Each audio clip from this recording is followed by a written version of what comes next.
감정을 느낀 후에 어떻게 해소할지 잘 모르겠습니다. 알아차림 후에 더 마음속에 남아있어서 저를 더 괴롭힙니다. 잊기 위해 즐거운 것을 찾는답니다. 느꼈다. 알아차림을 했는데 이걸 어떻게 푸는 방법을 모르시는 거죠. 만약에 느낀 감정이 화라고 해볼게요. 근데 화도 정말 사람마다 다 다른 화예요.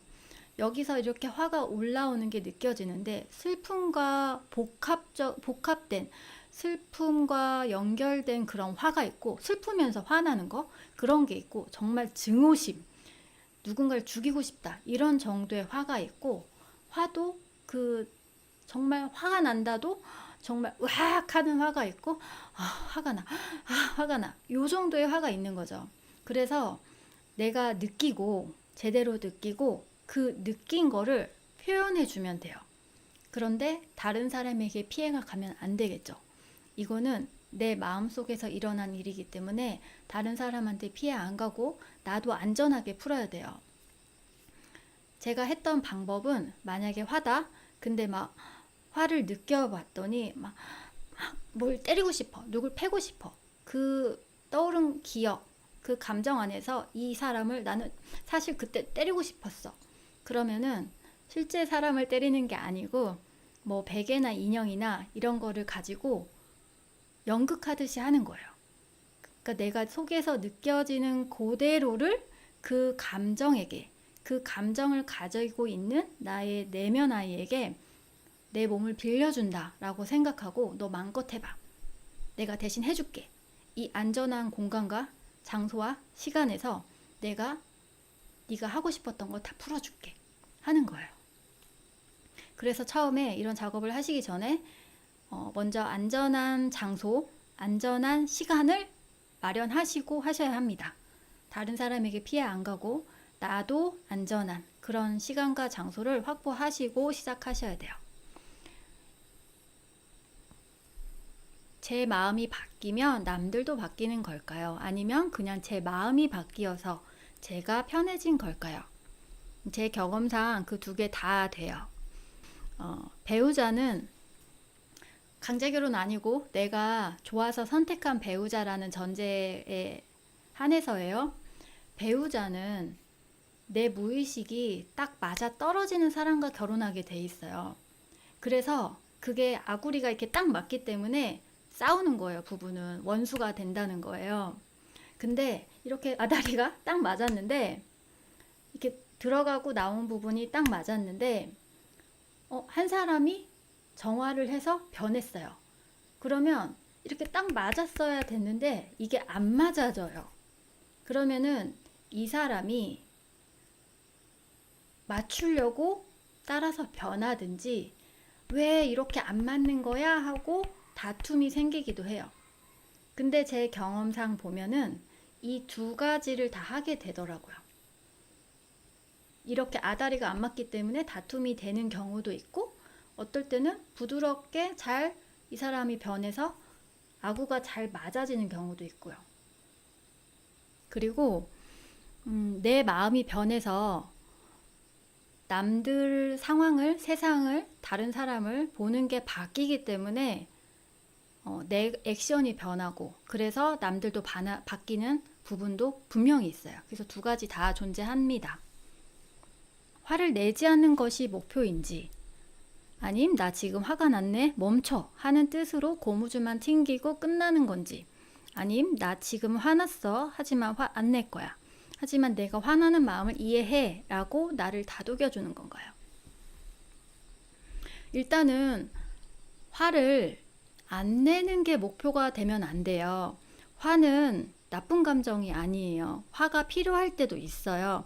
하지만 그 화를 내가 내는 게 아니라 그 화에 내가 끌려가서 나도 모르게 화가 나는 게 문제인 거예요. 화를 안 내는 게 목표가 아니고, 화를 올바로 내야 돼요. 내가 의도해서 내야 되고, 내가 주도적으로 화를 내야 되지, 화에 끌려가서 화를 내게 되면 그 감정이 가라앉았을 때 아까 참을걸, 아까 내가 왜 그랬지, 아까 내가 너무 심했네, 이렇게 하게 되는 거거든요. 감정이 올라올 때 꼬무줄을 튕기는 이유는 그 올라오는 화라는 감정에 끌려가서 내가 노예가 되지 않기 위해서 하는 거예요. 알아차림 연습을 하기 위해서 하는 거예요. 알아차린다는 거는 그 화가 어떻게 변해가는지를 보는 거나 마찬가지거든요. 그러다 보면 그런 연습이 이제 반복되다 보면 그 화라는 감정 아래에 화를 바라보게 되니까 그 화 아래 어떤 또 다른 감정이 있는지, 또 다른 좀 더 근본적인 감정이 있는지, 어떤 기억이 있는지, 어떤 욕구 때문에 그러는지 이런 것들이 보이고 느껴지게 돼 있어요. 이런 것들을 알아차림하기 위해서 우리가 알아차림 연습을 하는 거고, 그런 알아차림이 깊어질수록 무의식 정화가 때로는 자연스럽게 되고 때로는 감정을 좀 더 표현해 가면서 내가 정말 엄청나게 억눌러 놨고 회피했던 그런 감정들을 표출할 수 있어야 되는 거예요.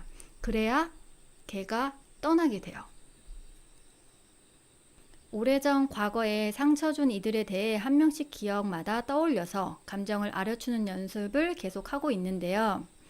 괜찮아진 것 같다가 나중에 그 사람이 떠오르게 되면 믿고 잘못한 걸 인정하길, 나만큼 아프길 바라게 됩니다. 왜 안 될까 알아차림 해보니 그 당시 용기가 없고 상황 파악을 못해서 맞서지 못하고 참고 당황하고 상황이 종료된 내가 미운 거더라고요. 이런 때에 어떻게 해소해야 되는지, 그러니까 여기 쓰셨잖아요. 그 당시 용기가 없고 상황 파악을 못해서 맞서지 못하고 참고 당황하고 상황이 그대로 종료된 내가 미운 거다. 그러면 사실 그 사람들 떠올렸을 때 올라온 감정은 뭐 화거나 수치심이거나 그럴 수 있지만 좀 더 알아차림 해보니까 나 스스로에 대한 원망이 더 큰 거예요. 내가 바보같이 그때 왜 그랬지? 그러면 내가 왜 그랬지? 했을 때 느껴지는 그 감정들 또는 몸의 반응들이 있을 거예요. 그거를 표현 자꾸 해주시면 돼요. 이런 작업들이 한 번 했다고 이렇게 탁 떠나지 않아요. 얘네가 얼마나 오랫동안 내 몸에 찰싹 달라붙어서 있는 건데 그렇게 한 번 알아줬다 해서 떠나지 않아요. 반복해서 해주시는 거고, 더 중요한 거는 이렇게 그런 억압된 감정이 내 안에 있잖아요. 억압된 기억이 나한테 있어요. 그러면 이것이 반드시 다른 상황에 걔가 나서게 돼요. 그런 그때 왜 그랬지? 왜 내가 나서지 못했지? 하는 그런 마음이 다른 상황이 생겼을 때 걔가 나서요. 그래서 그때 또 느껴주고 하시는 거예요. 그러면 나는 용기가 없고 상황 파악 못해서 맞서지도 못했고 참기만 하고 당황하고 이렇게 생각하는 그 마음 입장에서 보면 나라는 존재가 계속 그 마음을 알아줬기 때문에 걔가 점점 나를 좀 이제 알아주네 하면서 걔가 좀 더 자기 속 얘기를 더 하거나 드러나요. 그러면 또 다른 감정이 올라올 수도 있고 또 다른 기억이 올라올 수도 있어요. 그럼 또 그거에 맞게 내가 또 표현하면서 표출해주고 하면 되거든요. 그래서 이게 꼬리에 꼬리를 물어요. 그래서 제가 무의식 정화 작업은 고구마 캐는 거다 이렇게 표현한 영상이 있는데요. 정말 그래서 하나 나오면 이 감정을 잡고 하나를 뽑아내면 끝날 줄 알았는데 거기에 또 다른 고구마가 달린 것처럼 줄줄이 나오는 거예요. 이게 또 다른 감정과 또 연결되어 있었고 또 다른 기억과 또 연결되어 있었고 진짜 줄줄이 나와요. 그거를 나오는 대로 그냥 하시면 돼요. 왜냐? 지금 이 순간에 내가 할 수 있는 게 그거니까. 그렇게 하시다 보면 점점 깊어집니다. 한 번에 딱 큐 내려고 하지 말고 그냥 하시다 보면 하나만 잡고 이렇게 하시다 보면 정말 고구마 줄기처럼 계속 나오게 되니까 주어진 거를 가지고 계속 해 나가시면 돼요. 숨을 관찰하다 보면 머리에 자꾸 힘이 들어가요. 이거는 뭔가 숨을 편한 마음으로 편한 자세로 코끝에만 집중을 해야 되는데 뭔가 애쓰고 있는 거예요. 이 코끝에 뭔가 잘해야지, 집중해야지 이런 상태인 거예요. 그래서 이 얼굴 근육의 경직 정도를 한번 체크해 보시고 눈에 힘이 얼마나 들어갔는지도 한번 체크해 보시고 좀 자꾸 힘을 빼려고 하시면 돼요. 언제부터 기억이 잘 안 나요. 방금 수업 듣고 5분 안에 바로 까먹고 그럴 때가 많아요. 어떤 명상을 하면 좋을까요? 호흡 명상 하시면 좋아요. 호흡 명상이 항상 모든 명상의 가장 기본이거든요. 명상 자체는 아까 말씀드린 것처럼 호흡 명상을 하려면 이 코끝 호흡에 집중을 해야 돼요. 그래야 이 호흡에 대한 알아차림을 할 수 있어요. 알아차림을 하려면 그 대상에 집중을 해야 돼요. 굉장히 집중해야 돼요. 그래서 명상을 하면 그 효과 중에 집중력이 향상된다라는 게 있는데 그 이유 때문에 그러거든요. 명상을 꾸준히 하세요. 그럼 한 가지에 집중하는 그런 능력은 저절로 길러집니다. 명상 숨 조절하는 거 아니에요. 몇 초 들이마시고 내쉬고 하는 거는 다른 명상법이에요. 우리가 보통 이야기하는 호흡 명상은 그렇게 하지 않고 알아차림이 목표라면 호흡은 조절하지 않아요. 그냥 호흡하시면 돼요. 근데 그냥 내가 편하게 쉬는 호흡, 처음엔 약간 거칠어요. 내가 그냥 저쪽에서 이쪽 의자에 걸어왔어도, 천천히 걸어왔어도 딱 앉아서 눈을 감고 호흡에 집중을 하려고 하면 호흡이 약간은 거칠어요. 그런데 그냥 두시면 저절로 얘가 편해집니다. 숨을 일부러 조절하는 명상법도 있어요. 근데 그거는 호흡 명상과 목적이 전혀 달라요. 근데 우리는 호흡 명상을 하려고 하니까요. 호흡 명상에 대해서 말씀드리면 호흡 명상을 할 때는 일부러 숨을 조절하진 않아요. 근데 이완의 목적으로 명상하려고 이렇게 딱 앉았을 때 이완의 목적으로 숨 한 번이나 두 번 정도는 이렇게 하면서 심호흡을 할 수도 있어요. 하지만 이거는 내가 막 뛰어오거나 걸어오면서 숨찬 거를 조금 약간 달래기 위함이지 계속 숨을 깊게 쉴 필요는 없어요. 호흡 명상은 말씀드렸듯이 숨을 잘 쉬려고 편하게 쉬려고 하는 게 목적이 아니라 내 호흡이 어떻게 변해가는지를 관찰하는 게 있어요. 그걸 알아차림하는 데 목적이 있기 때문에 일부러 계속 숨을 조절하진 않습니다. 근데 자기도 모르게 숨을 조절하게 되어 있어요. 어느 정도는. 여기에 집중하면서 내 호흡만 그냥 보려고 하는데도 나도 모르게 숨을 자꾸 조절하게 돼요. 근데 그거조차도 그럼에도 불구하고 그냥 명상을 하다 보면 그걸 놓게 돼요. 그걸 조절하려는 그 미세함을 놓게 되거든요. 그래서 5분, 10분 이렇게 시간 정하셨을 때는 일부러 호흡을 조절하지 마시고 내가 약간 조절하려고 하네? 하면은 더 내려놓으려고 하고 그래도 또 조절하려고 하네? 하면 또 내려놓고 이렇게 반복하시면서 그 시간을 채우시는 거예요. 자격지심이라는 감정이 있는데 가슴이 막히듯 답답할 때가 있는데 그냥 느껴주듯 알아차리기만 해도 화가 빠져나가나요? 그 순간에는 이 자격지심이라는 감정이 얼마나 세냐, 이 감정을 가지고 있는 그런 내면 아이, 내 마음속에 어떤 에너지체가 얼마나 오래 억눌렸냐, 얼마나 힘이 세냐에 따라서 한 번에 알아차리기만 해도 금방 그 순간 가라앉을 수도 있고 아닐 수도 있고 더 많은 기회가 필요할 수도 있고 한데 한 번 알아차림 했다고 해서 얘가 빠져나가지는 않습니다. 계속적인 반복을 하셔야 돼요. 내년부터 해외로 가시는데 한국과는 많이 다른 문화 배경이라서 가서도 무의식 정화를 잘할 수 있을지 전혀 상관없을 것 같아요. 어차피 이 무의식 정화라는 작업이 누군가와 하는 비중보다 혼자서 하는 게 더 많고 환경이 우리나라와 달라진다고 해도 내가 있을 수 있는 공간 화장실이라도 있을 수 있고 근데 이게 그렇게 쉽게 끝나지 않아요. 수행자들은 이걸 죽을 때까지 평생 하는 거고 어떤 경우는 생을 거듭하면서도 하는 작업이에요. 그래서 너무 마음 급하게 먹지 마세요. 그냥 내가 할 수 있는 만큼만 한다. 내가 할 수 있는 만큼 최대한 던다 라고 생각해야지 이거를 끝내겠다 이러면 어려운 일이에요. 사실 무의식 정화라는 경험을 한 번이라도 해보면 무의식의 크기에 정말 놀래요. 그래서 이게 끝이 없구나라는 걸 알게 되거든요. 하지만 그런 경험 하나가 또는 그런 경험을 하지 않더라도 알아차림을 하면서 나에 대해서 알아가면 그것만으로도 정말 삶이 달라져요. 정말. 저는 어느 정도냐면 누가 나에게 100억을 준다. 그때로 다시 그 전으로 다시 돌아가라 해도 저는 거절할 거예요. 왜냐면 100억이 있다 한들 옛날의 저의 마음 상태로라면 그 100억으로 행복하지 못했을 것 같아요.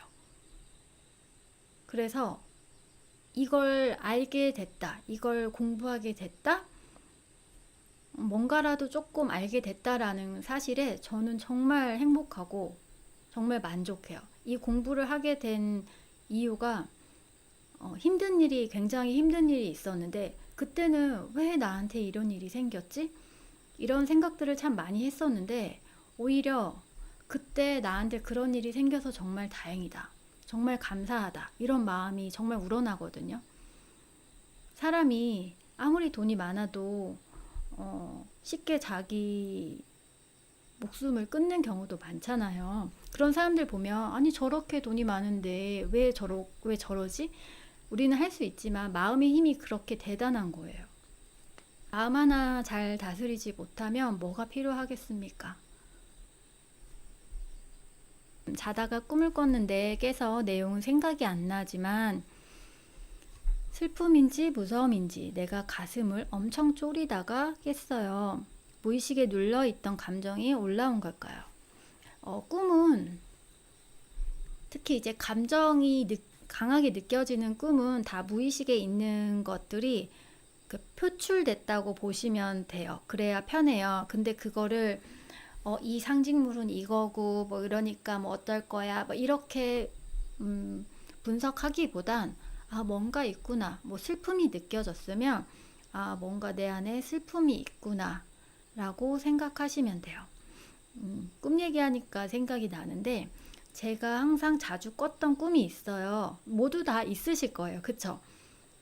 어렸을 때부터 매일은 아니겠지만 자주 꾸는 꿈 종류가 있을 거예요. 뭐 도망가는 꿈이라든지 보통 해피한 꿈 아닐 거예요. 도망간다든지 이유 없이 도망간다든지 뭐 무섭다든지 이런 꿈을 꾸실 텐데 제가 무의식 정화하고 나서 그 꿈이 없어졌어요. 한 번도 꾼 적이 없어요.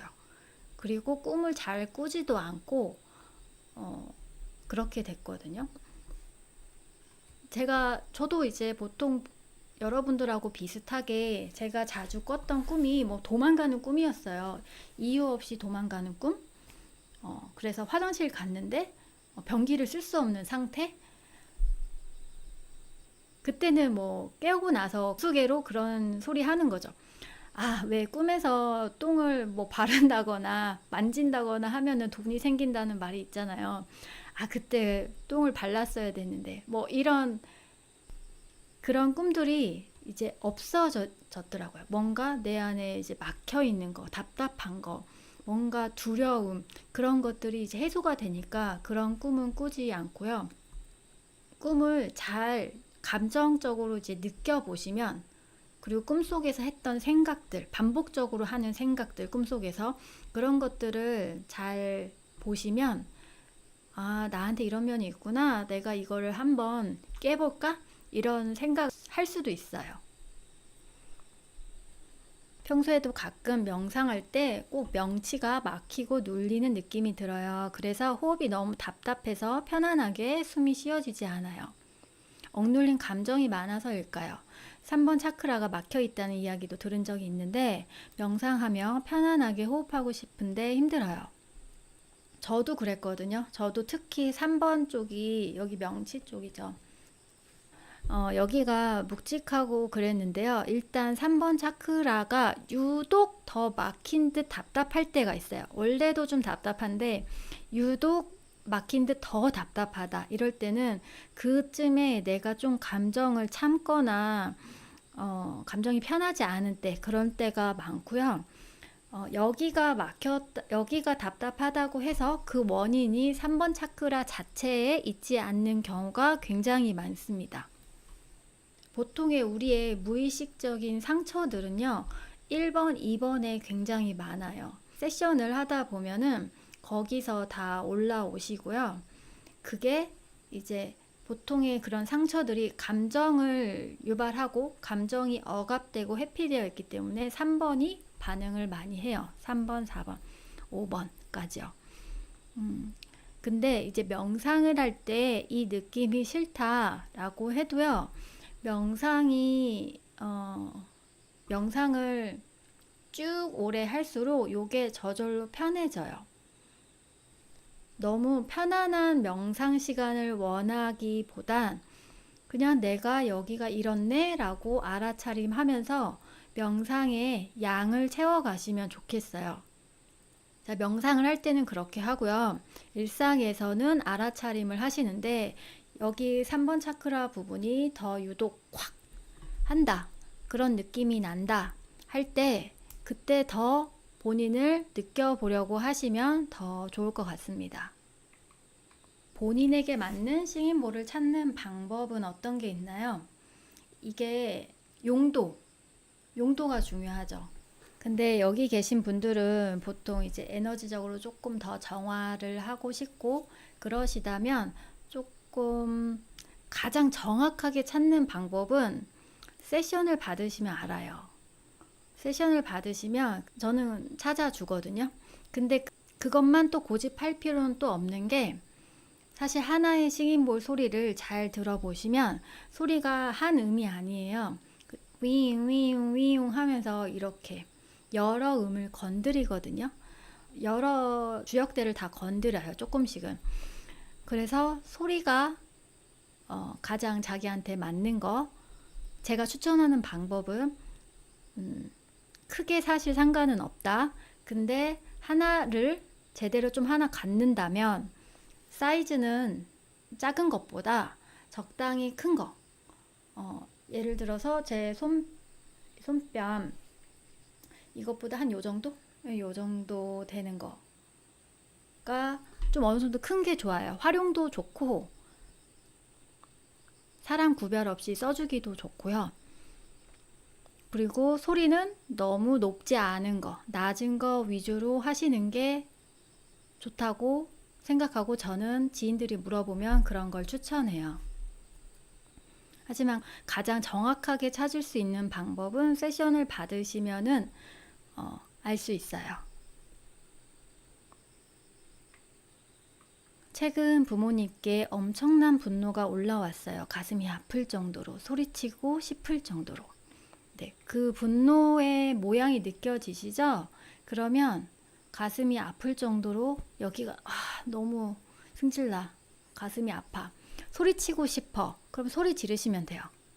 소리를 지르다 보면 그 소리 지르고 싶은 그 마음에게 완전히 허용해서 소리를 지르고 내가 다 허용을 하게 되면은 알아서 소리가 나가요. 얘가 하고 싶은 얘기가 그냥 내 입을 빌려서 하는 거예요. 그래서 그냥 허용하시면 돼요. 냅두시면 돼요. 내가 몸 빌려줄게. 너 하고 싶은 대로 해봐.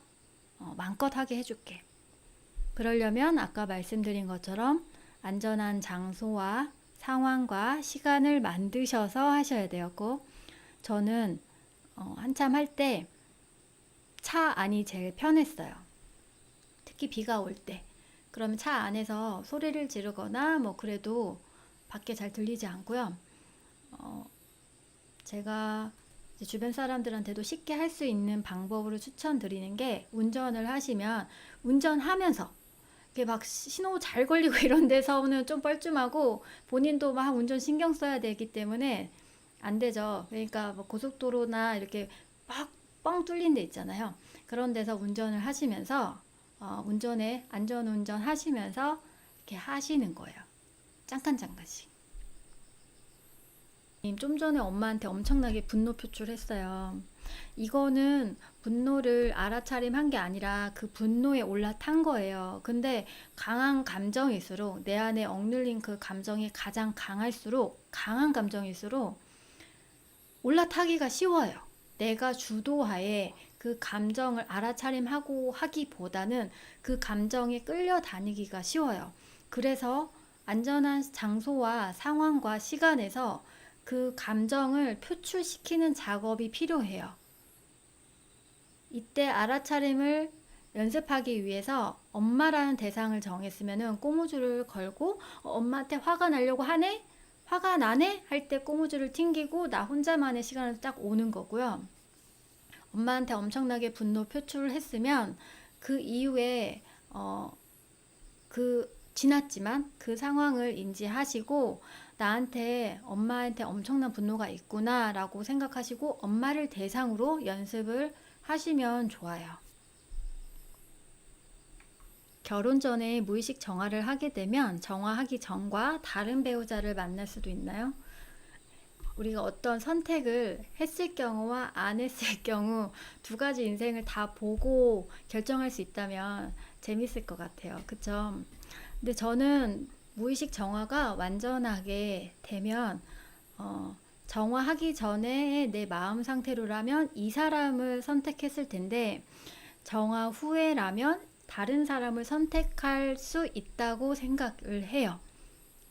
일상에서 감사합니다를 만트라처럼 해도 정화가 되나요? 누구한테 그 감사합니다를 하냐에 따라 다르다고 봅니다. 감사합니다 라는 말 자체를 의미 없이 한다면 그냥 의미가 없는 거고요.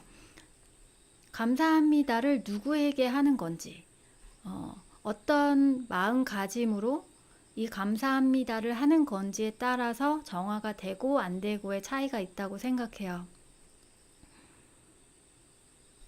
감정을 몸의 반응으로 먼저 자주 느끼는데 몸으로 긴장이라던가 가슴이 떨린다던가 몸에 소름이 끼친다던가, 그런데 감정이 슬픔인지 분노인지 두려움인지 정확히 모르겠더라고요. 시선이 이제 우리가 보통 외부로 향해져 있어요. 그래서 내가 어떤 감정을 정확하게 느끼고 있는지, 어떤 감정으로 내가 생활하고 있는지 잘 모르는 경우가 많아요. 그냥 화가 가장 크게 느껴지면 화내고, 슬픔이 느껴지면 그냥 슬픈 거고, 이렇게 살았거든요. 그래서 감정을 디테일하게 느껴준다는 게 사실 그렇게 쉬운 게 아닌 거예요. 어떤 사람에게는. 그랬을 때는 몸을 먼저 느껴보셔라 라고 아까 얘기를 드렸죠. 그래서 몸을 느끼셨더니 가슴 떨린 거나 몸에 긴장이 된다거나 소름이 끼친다거나 이제 이런 거예요. 근데 아직 감정까지 느껴지지 않는 거예요. 딱 그 단계에 계신 거예요. 그래서 이제 몸도 느껴보면서 몸에 긴장이 지금 느껴지네. 그 긴장도 좀 더 디테일하게 느껴보시는 게 좋아요. 만약에 여기가 쪼인다거나 어디가 쪼이네? 그 쪼임의 강도가 저번하고는 다르네? 이런 거 좀 더 디테일하게 느껴보시려고 하시고, 그러면서 지금 감정이 어떻지? 라고 한 번쯤 의식해서 느껴보려고 하시면 나중에는 이 연습들이 쌓이면 감정도 좀 더 디테일하게 느껴지실 겁니다. 나의 감정을 제대로 느껴준다면 편안함으로 승화가 되는 건가요? 지금 불안하고 화나고 알아차리는 건 되는데 그냥 그뿐이고 변화하는 게 없어서요. 내가 지금 느끼고 있는 감정이 얼마나 뿌리 깊게 박혀 있냐, 내 안에 얼마나 오랫동안 강하게 억눌리고 회피되어 왔고 인정받지 못했냐에 따라서 달라요. 그리고 불안하고 화나고 알아차리는 건 되는데 라고 하셨지만 내가 지금 불안해하네? 내가 지금 화나네? 요 정도는 그냥 피상적인 알아차림이에요. 제 영상에 보시면 2단계 알아차림이 있다. 그리고 우리가 지향해야 되는 거는 두 번째 2단계 알아차림이다. 하지만 1단계 알아차림을 연습을 계속 하다 보면 2단계로 간다 라고 제가 말씀드렸는데, 지금 이 써주신 글만 보면은 1단계 알아차림의 상태예요. 그거는 좀 더 깊은 알아차림으로 가기 위한 연습이고 반드시 필요한 거고 피상적인 거예요. 우리가 원하는 건 그 지금 불안하네, 화나네 하는 그 이면의 것들을 좀 더 알아차리려고 하는 거거든요. 그리고 감정이 얼마나 억눌린 거냐, 이 감정이에 따라서 한번 살짝 알아차려 주는 것만으로도 편안해질 수도 있고, 아니면 알아차려 줬기 때문에 더 강하게 올라오는 것도 있고, 사람마다 다 다릅니다. 명상을 하다 보니 과거의 기억이 자꾸 올라와서 더 힘들어요. 네. 이게 제가 영상에서 계속 말씀드렸던 부분인 거예요. 이게 우리의 기본 모드가 이런 마음을 알아차리려고 하는 연습을 안 했다면, 보통 안 해왔죠? 기본 모드가 항상 나의 올라오는 마음들을 기본적으로 억압하고 회피하는 상태가 기본 모드예요. 그런데 명상이라는 거는 얘네가 자꾸 올라오고 느껴달라고 하는데 이 누르는 힘을 딱 빼는 게 명상이에요. 아무것도 안 하는 게. 호흡에 집중을 하면서 이 누르는 힘을 빼는 게 명상인 거거든요. 그러니까 올라와요. 내가 마주하기 싫어서 억압하고 회피했던 그런 마음들이 올라오는데 이 힘을 뺐더니 얘가 그냥 올라오는 거예요. 그래서 힘들어져요. 그러면 이거를 느끼잖아요. 느끼면 표출해서 빼주시는 거예요. 한 번 한다고 빠지지 않는 경우가 더 많아요. 그냥 하시는 거예요. 제가 수업을 해보니까 3주차 되면은 대부분 이렇게 올라오는 것 때문에 많이 힘들어 하셨어요. 이게 이제 본격적으로 시작하는 거예요. 그래서 정화하는 게 그렇게 쉬운 과정이 아니에요. 왜냐면 내가 마주하기 힘들어서 피해왔던 거를 다시 접해야 되니까 굉장히 고통스러워요. 하지만 그 과정 중에 그래서 알아차림하고 내려놓고 허용하고 표출하고 이런 공부들을 하지 않으면 이거를 어떻게 해야 될지 모르고 더 힘들어지거든요. 근데 그런 공부를 하면서 표출도 하고 하면서 무의식 정화를 하다 보면 선순환 작용을 해요. 시간이 지날수록.